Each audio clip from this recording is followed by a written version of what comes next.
All right, here we go with lesson 2.1, basics of functions and their graphs.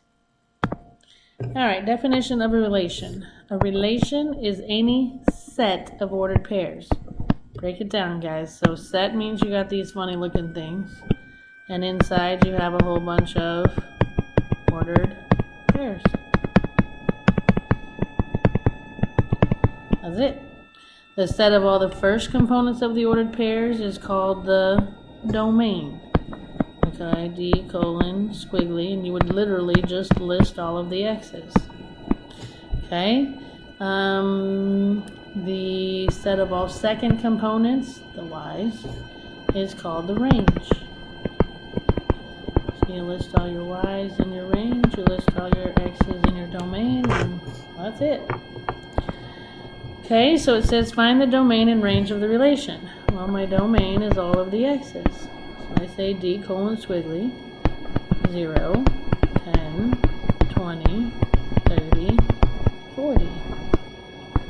All of the first coordinates are the x's. X's are my domain. Okay, the range is all of the y values.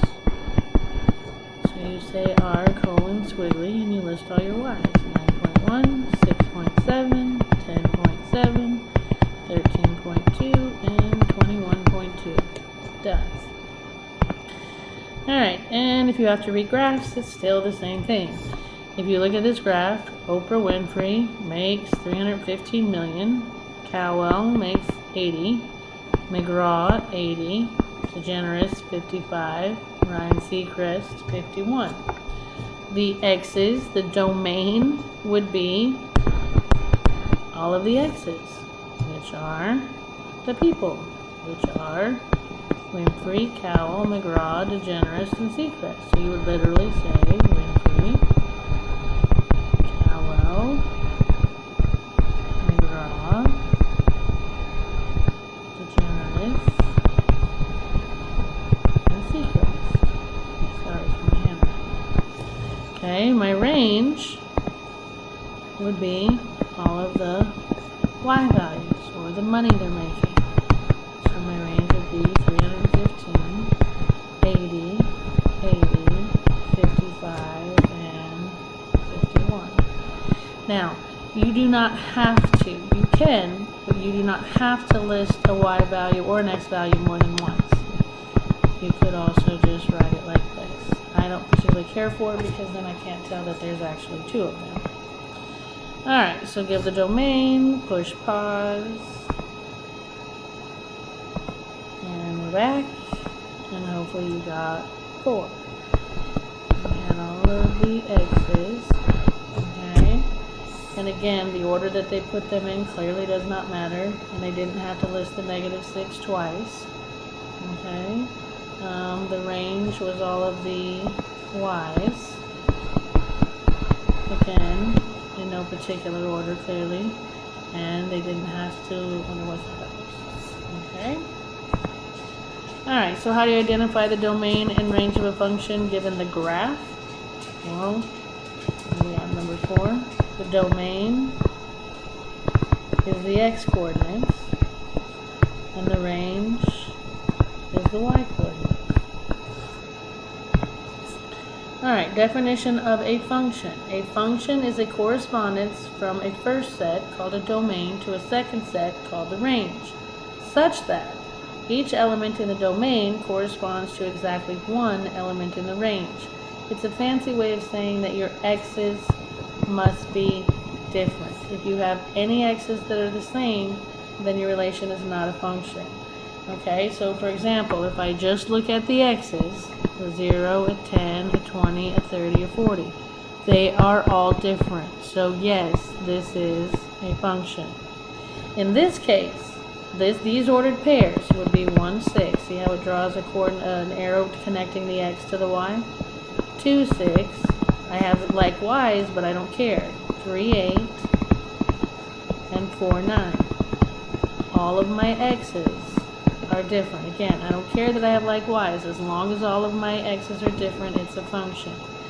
This relation, however, if you look at these two arrows, that represents 6, 1 and 6, 2. 8, 3, 9, 4. It doesn't matter. These two have like x's, so this is not a function. Okay?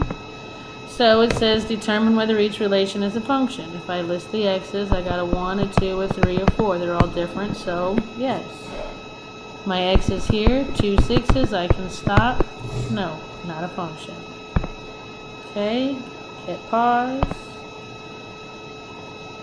And we're back. And it is not a function because you have two x's that are the same. Pause. Come back. It is a function because all of my x's are different. So how do you determine if a relation or equation represents a function? If all x's are different. Okay, short and sweet. Now, determining whether an equation is a function. We're going to get much more in depth of this much later as you go into pre-calculus also. But for right now, just learn a couple of things. Your degrees can tell you a lot about the shape and what your equation is going to look like, okay? If you have a first degree, meaning x is a first degree and y is a first degree, I promise you have a line. If you have a line, as long as it slants, it will be a function. There's only one line that is not a function, and that's if you have a vertical line. As long as you have like y equals 3x plus 7, y equals 2/3 x minus 4, 7, whatever, 9, 4x plus 3y equals 2, negative 2x minus 6y equals 8. Those are all lines because they have both an x and a y. Degrees are both 1s. Those are all slanty lines. All slanty lines are functions. Because we'll get to vertical line test in a minute. But I promise, all slanted lines are functions. The only time you get a line that isn't is if you just have x, like x equals 3. Because if I graph that, the way you graph that is you would draw a vertical line through 3, and that is not a function because it will not pass the vertical line test. Okay? The vertical line test says every vertical line you draw can only touch the function one time per line. This vertical line I drew hit every single point, so it is not a function. If you have a second degree, like y equals x squared plus 2, or y equals 3x squared minus 7, okay? If you have a second degree on x, then I promise you're going to have parabolas. If x squared is positive, you'll get parabolas that open up. If x squared is negative, you will have a parabola that opens down. Either way, these will pass a vertical line test, so they are functions. Now, if y is squared, if I have x equals y squared minus 7, or x equals negative 2y squared plus 3, those are also going to be parabolas. But because y is squared, it's going to open sideways. And if y squared is positive, it will open to the right. If y squared is negative, it will open to the left. Either way, these will not pass a vertical line test. See how each line I draw hits it twice? Even if I find one that only hits it once, I can find one that hits it more than once, so these are not functions. Okay? Third degrees. And again, you just have to memorize these shapes based on the degree. They're on the wall, on the side of the wall. If you have a third degree, if x is cubed, you're going to get some sort of an S-looking shape, which will pass a vertical line test. So if x is cubed and y isn't, then it will be a function. If y is cubed, you're going to get a shape that looks something like this. It's still going to be S-shaped, but it's going to be sideways. And again, that will pass a vertical line test, so that one is also a function. Okay, if you have a square root function, like y equals the square root of x, those are sideways parabolas and only half of them, so they look something like this. Okay, if x is under the radical, okay, it will be a function. Okay, absolute value, those are v's. If you put x inside, like y equals the absolute value of x, then you will get a v that opens up, and if it's negative on the outside, absolute value of x, you will get a graph that opens down. Okay, either way, those will pass the vertical line test.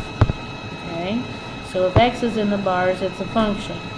If y is in the bars, if I give you the absolute value of y, then you're going to get a graph that opens sideways. Okay, and if it's positive, it will open to the right, and if it's negative absolute value of y, it will open to the left. Either way, these guys will not pass a vertical line test, so they are not functions.